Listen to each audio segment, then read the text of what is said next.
You ever notice something strange about yourself? You understand things fast. You absorb new ideas quicker than most people around you.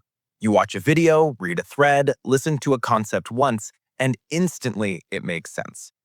But when it's time to actually do something with that knowledge, you hesitate, you stall, you wait for the right moment to begin, a moment that somehow never shows up. And here's the part that hits a little harder than expected. Your brain rewards you for understanding, even if you never apply anything. It gives you the feeling of progress without the progress. So the real question becomes this: if you already know what to do, why aren't you doing it? Chapter 1: The Comfort of Feeling Educated. There's something satisfying about learning, almost addictive. It doesn't even matter what it is: habits, psychology, productivity, discipline, skills, relationships. Once you understand a new idea, it feels like a little switch flips inside your mind. You feel wiser, more aware, more in control, like you're becoming the type of person who gets it. And that feeling, it's warm, it's comforting. It gives you a sense of forward motion. But here's the quiet truth hidden underneath that comfort: understanding is not the same as changing. Your brain, however, doesn't care. It loves the feeling of clarity, and clarity releases the same chemicals you experience after taking action. So your mind gets tricked. I understand this, so I've already improved. That illusion is subtle, but it's powerful enough to keep you stuck for years. But what if the very intelligence that helps you learn fast is also the thing holding you back? Chapter 2: The Smart Person's Trap. Most people don't talk about this, but the truth is smart people get stuck in a unique cycle. A cycle that doesn't affect everyone, only those who learn fast. It goes like this: you understand something quickly. Your brain instantly rewards you.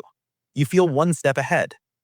But then you do nothing with that understanding. And strangely, the very fact that you understood it, that moment of mental clarity, becomes the reason you delay action. Here's what I mean. When you learn a new idea and it all clicks, your brain thinks, I get it, I'm fine, I'll apply it soon. But soon becomes next week becomes next month, and next month becomes the next time you stumble upon another inspiring video that explains the same problem you never fixed. It becomes a loop of clarity, confidence, delay, repeat. And the dangerous part, you don't feel stuck, because the learning makes you feel like you're growing. You're not stuck due to ignorance, you're stuck due to over-understanding. It's a sophisticated form of avoidance that smart people fall into. And the reason this happens runs deeper than motivation. It touches something emotional. Chapter 3: The Emotional Cost of Applying What You Know. This part might sting a little bit, but in a helpful way. You don't avoid action because you're lazy. You avoid action because action exposes the truth. Learning keeps you safe. Application pulls you out into the open. The moment you try to apply something you know, you risk confronting 1. The gap between where you are and where you want to be. 2. How unskilled you still are in the real world. 3. How inconsistent you've been despite your intelligence. 4. How big the climb actually is. This is the emotional friction most people never admit. It's not procrastination. It's not low discipline. It's the discomfort of seeing your real starting point. Understanding who you want to be is easy. Becoming that person, that's the part your mind avoids, not because you're weak, but because you're human. And if you've ever felt that resistance, you're not alone. In fact, that resistance is the exact sign that you're standing right at the edge of real growth. But your brain isn't your enemy, it's simply running a program. And once you see the program, you can rewrite it. By the way, this connects deeply with the message I explored in a recent video about why disciplined people still feel stuck internally. I'll leave it here on the screen if you want to continue the journey after this. Let's keep going. Chapter 4: The Hidden Brain Loop That Feels Like Progress. Psychologists have a name for what happens when your mind rewards you for knowledge instead of action: the achievement simulation loop. Here's how it works. You learn something, your brain gives you a dopamine reward. You feel good. You mistake the feeling for actual progress. So your mind thinks, no need to take action, I already feel accomplished. And because your brain loves shortcuts, it chooses the thing that feels like growth instead of the thing that creates growth. This is why people binge motivational content, read dozens of books, follow every psychology thread, and still feel lost.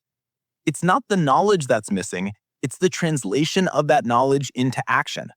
And here's the twist that surprises most people. The smarter you are, the more trapped you become. Because if you understand concepts quickly, your brain gets rewarded faster, and fast rewards are addictive. That's why you keep consuming and learning, not because you need more information, but because your brain wants another hit of clarity. But once you interrupt that loop, everything in your life begins to change. Chapter 5. The first step is always too big in your mind. Here's something your brain doesn't tell you. It doesn't resist action, it resists big action. The reason you don't apply what you know is simple. Your brain overestimates the size of the first step. You think you need to change your whole routine, or fix your whole schedule, or start a habit perfectly, or master a skill instantly. But real transformation never begins with big steps. It begins with embarrassingly small ones. Not read for an hour, just read one page. Not work out daily, just stretch for 2 minutes. Not start the new project, just open the document. Not fix your whole life, just fix the next 5 minutes. Small steps aren't childish, they're psychological weapons. They slip past your brain's fear system unnoticed. And once you begin, even for a moment, your mental state changes.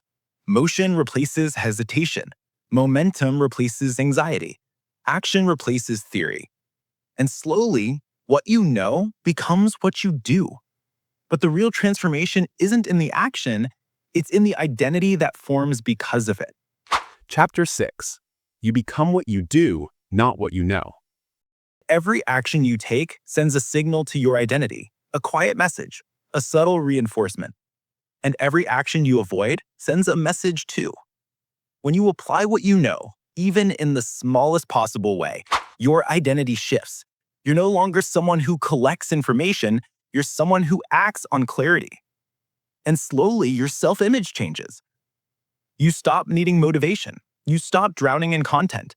You stop getting overwhelmed by ideas. You become grounded, practical, consistent. You learn slower, but you transform faster. Because now, learning stops being a substitute for action and becomes a fuel for action. This is the moment smart people finally break free of their own minds. The question that changes everything.